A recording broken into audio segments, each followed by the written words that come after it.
Hello बच्चों, physics वाला foundation channel पे आप लोगों का स्वागत है। नेशनलिज्म इन इंडिया चैप्टर का पार्ट 2 वीडियो है। इसमें हम लोग नॉन कॉपरेशन मूवमेंट के बारे में बात करने वाले हैं।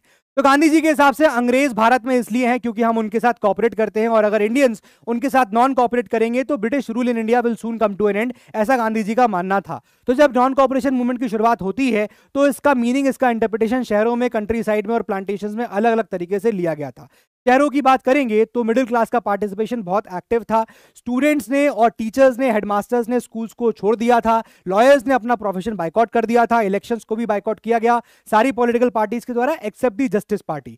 इकोनॉमिक इंपैक्ट की बात करेंगे तो फॉरेन क्लॉथ को जला दिया गया था, लिकर शॉप्स को पिकेट किया गया, फॉरेन क्लॉथ को बाइकआउट कर दिया गया था, फॉरेन ट्रेड हाफ हो गया, और जो ट्रेडर्स एंड मर्चेंट्स थे उन्होंने रिफ्यूज किया कि हम फॉरेन ट्रेड अब नहीं करने वाले हैं। इसके बावजूद नॉन कॉपरेशन मूवमेंट के कुछ लिमिटेशंस भी थे शहर के अंदर, जैसे कि शहर में मिडिल क्लास का पार्टिसिपेशन तो बहुत एक्टिव था लेकिन उनका नंबर बहुत कम था। सिमिलरली नेशनल एजुकेशन इंस्टीट्यूशंस बहुत कम थे, जिसकी वजह से बच्चों को मजबूरी में वापस सरकारी स्कूलों में पढ़ने जाना पड़ा। जब बच्चे वापस पहुंचे तो टीचर्स ने भी अपना प्रोफेशन ज्वाइन कर लिया, लॉयर्स ने भी अपना प्रोफेशन में वापसी कर ली, और खादी जो एक ऑल्टरनेटिव दिया गया था कपड़े का फॉरेन क्लोथ की जगह, वो बहुत ज्यादा एक्सपेंसिव था। इस वजह से नॉन कॉपरेशन मूवमेंट शहरों के अंदर एक तरीके से कहीं कुछ हद तक, बहुत हद तक फेल भी हो गया।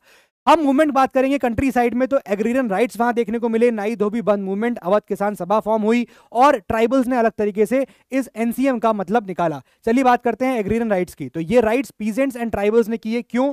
क्योंकि जो तालुकदार और लैंडलॉर्ड्स थे उनकी बहुत ज्यादा हाई डिमांड थी रेवेन्यू की, राइट। उनका कहना यह था पीजेंट ट्राइबल्स का कि हमको राइट दीजिए, हमें जॉब सिक्योरिटी दीजिए, जो आप हमसे बेगार करवाते हैं, that is you are making us do work without wages, हमको आप वेजेस दीजिए, हमारी रेवेन्यू डिमांड्स को कम करिए। तो इनकी बातों को आगे रखने के लिए एक लीडर का नाम सामने आता है, इनीस बाबा रामचंद्र, राइट। नाई धोबी बंद मूवमेंट स्टार्ट हुए, यानी वॉशरमैन और जो यहां पर बार्बर्स थे उन्होंने अपनी सर्विसेज को टर्मिनेट कर दिया, राइट। इसके अलावा जवाहरलाल नेहरू ने लेटर ऑन बाबा रामचंद्र ने ज्वाइन किया और अवध किसान सभा बनाया। ये ऐसी किसान सभा थी जो लोगों के ग्रीवियांसेस को सुनती थी गांव गांव जा जाकर, ठीक है। तो ये जो पीजेंट मूवमेंट चल रहे थे ये काफी वायलेंट होने लगे। मर्चेंट्स और तालुकदार के घरों को अटैक किया जाने लगा, बाजार लूटे जाने लगे, ग्रेन्स की होर्डिंग होने लगी, और ये सारा काम गांधी जी के नाम पे हो रहा था। इसके बाद जब हम ट्राइबल्स की बात करते हैं, उन्होंने कैसा इंटरप्रिटेशन किया, तो आंध्र प्रदेश के गुडिम हिल्स की बात करेंगे अगर, तो वहां पर इन ट्राइबल्स ने एक गुरिल्ला वॉरफेयर स्टार्ट कर दिया, मिलिटेंट गुरिल्ला वॉरफेयर स्टार्ट कर दिया, जो कि एक वायलेंट तरीका था। गांधी जी का तरीका हमेशा नॉन वायलेंट होता था, लेकिन ये एक वायलेंट मेथड था।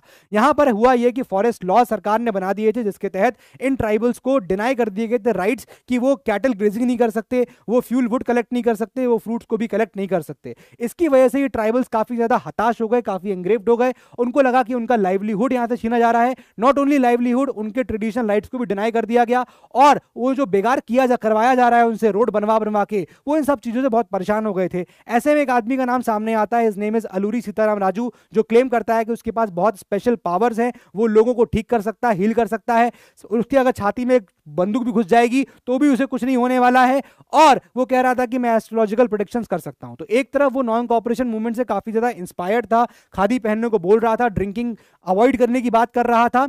एक अगले तरफ उसने ये भी कह दिया था कि ट्राइबल्स को अगर अगर अपलिफ्ट करना है तो फोर्स का इस्तेमाल करना पड़ेगा, यानी वो वायलेंस की बात करने लगता है।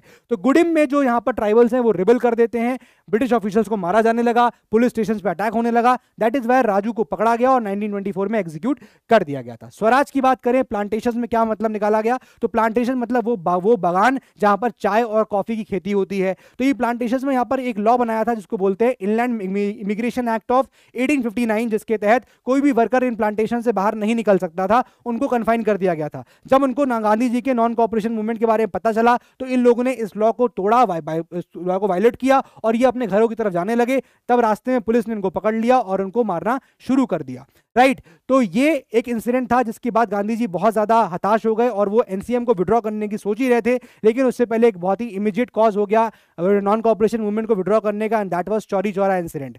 गोरखपुर में थाना है जहां पर लोग बाजार में डेमोन्स्ट्रेशन कर रहे थे, पीसफुल डेमोन्स्ट्रेशन था, वहां पुलिस आती है और इस डेमोन्स्ट्रेशन पे लाठीचार्ज करती है, लोग गुस्सा आ जाते हैं और पुलिस थाने में जाके आग लगा देते हैं। इस वायलेंट इंसिडेंट के बाद गांधी जी ने नॉन कॉपरेशन मूवमेंट को विड्रॉ कर लिया था। पार्ट 3 की वीडियो में हम लोग अब टुवर्ड्स सिविल डिसोबीडियंस मूवमेंट की शुरुआत करेंगे। Thank you.